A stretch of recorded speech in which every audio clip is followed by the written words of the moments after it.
welcome back to Pink Ball Kitchen, and this week we're doing for you the last of the 4 classic Roman pasta dishes. It is the Amatriciana. This one's personally my favourite, and it takes all elements from the other 3. The pepper, the guanciale, the Pecorino Romano. In this case though, we're adding garlic, we're adding onion, and we're adding a little bit of tomato in here too, just to finish it all off and bring it together. Let's get into it. I can't wait to show you this, guys. All right, so first thing we do, I guess we get started, we gotta get cut. We gotta get cutting, I guess. All right. So I've got guanciale, so I'm gonna render that down now. Guanciale is a cured Italian meat product. It's from the pork cheek or pork jowl. Took the skin off because the skin in the sauce, it just doesn't render. And it's really bitey, super bitey, and it won't render down, and it just becomes rubbery, and it's gross. So we'll cut this up into even cubes, and with the skin, I usually save it because we can use it for a stock later in the day. So I put that one just there. He can hang out there by the side, next to the lemons. He'll be fine. So I've got myself a medium-sized heavy bottom fry pan. And put that onto the heat on low. Here now you don't have to use olive oil, but I like to because it just tastes good. And a good drizzle, maybe a little bit extra. And then put the guanciale in. I don't want it to be hot because I want it just to slowly come to temperature and gently render down, rather than throwing it in a really hot pan or a medium-high heat pan where, because this stuff is it does render quickly, it's not very forgiving. So if the pan was quite hot, it would burn very quickly. So I want it to gently come up to temperature and almost infuse the oil with the fat. That's kind of the idea anyway. So Nico, yeah. What happened with the garlic and the onion? Well, okay, so as you can probably see here, the onion and the garlic has already been fried off. I totally forgot to do the guanciale first. So in a perfect scenario, you do the guanciale first, then add the raw onions to the already rendered down guanciale and let that caramelize off, and then add the garlic and slowly let that caramelize off as well, but just to cook it without color. And then you add the rest of the story. So, yeah, does that kind of make sense? Yeah, okay, cool. Beautiful, that's the color we want. Nice and golden brown. Okay, now in with the onions and the garlic.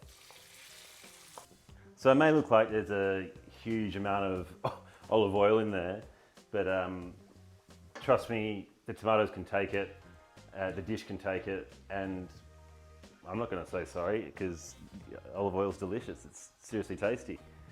Okay, so next thing we do is we get chillies. So you can use, I'm going to use whole chillies, and I'm going to use 2 whole dried chillies, and just cut it up nice and fine, seeds and all.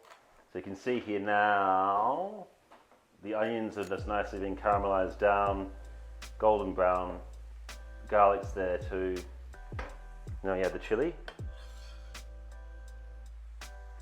straight in, and just let the chilli hang out with the garlic and the onion and the guanciale for a couple of minutes, just to sort of slightly infuse in with the oil.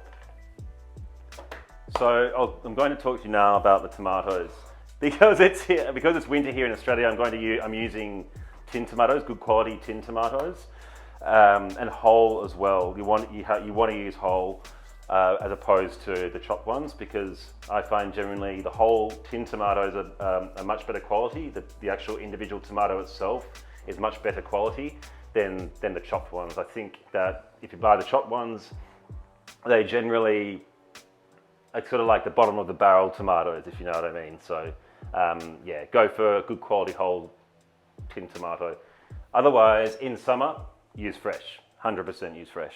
What I like to do is just straight onto the board, tomatoes straight onto the board, and then chop it. You're looking at me like, what What are you doing, man? I'm looking at you like, how are you going to get that off the bench? No, don't worry. I'm very well practiced in this. I'm very, very well practiced in this. So, okay. See, it works. All right, so come have a look. So I used one 400 gram tin of tomatoes there, of whole tomatoes, and then bring it, and then we want to bring that back up to heat. Okay, so I've got 500 mils of hot chicken stock in here. I'm just going to pour it in. Oop, I spilled. Just pour it back into the tin of tomatoes, so we have no wasty waste. And that goes straight into the pan with the tomatoes and the guanciale. And just the remainder of that. Yeah, so bring that back up to a boil. Once it's at a boil, we'll lower it down to a very low simmer, just blipping away. And I'd say 45 minutes to an hour, we'll come back and have a look at it. And we'll want that sauce to just thicken up ever so slightly into a nice saucy, tomatoey consistency. Saucy sauce consistency, where it will just thicken up and the stock will just reduce nicely into the tomatoes and should be good. Hey guys, it's been about 45 minutes and the sauce is now nicely reduced. Now's the time to put our pasta on. So I've got a pot of water, medium-sized pot, on a high heat, and we hit it with salt, and we wait for him to boil. All right, so I've got 100 grams of Bucatini pasta. Bucatini is traditionally what is served with the Amatriciana. It's a thicker cut, and it's got a little hole in it. You don't have to use Bucatini, of course. You can use any type of pasta you like, but traditionally it is with the Bucatini and the best, I think. So straight into the pot of the water. And we're going to cook that according to our packet instructions. So our packet is about 8 minutes, and that will be to an al dente texture. All right. I reckon our pasta is probably nearly ready. Cool, we're good to go. So, literally just gonna pull the pasta out of the pot and straight into the pan with the sauce. Give this a toss.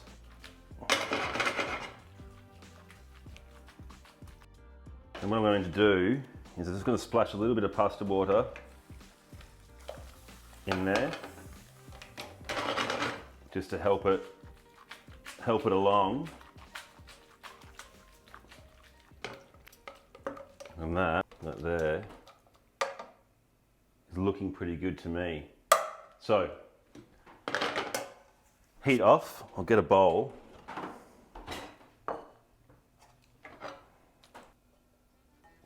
Carefully drop the pasta in. Just top it off with the remainder of the beautiful tomato and guanciale.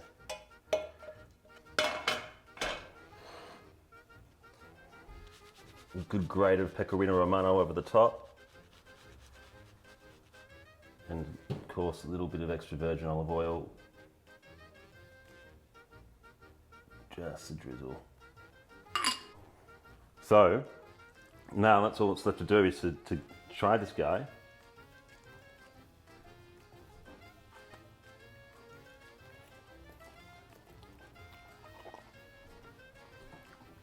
Yeah, baby.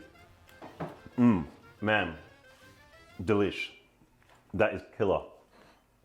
That's Amatriciana.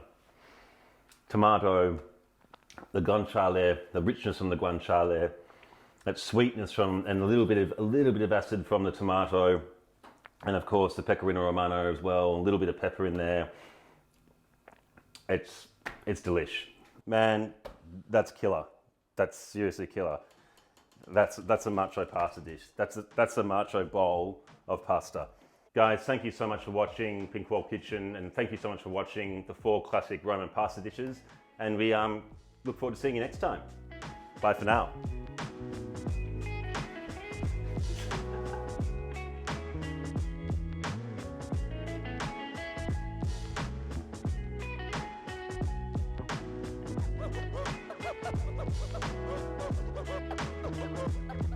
Bye.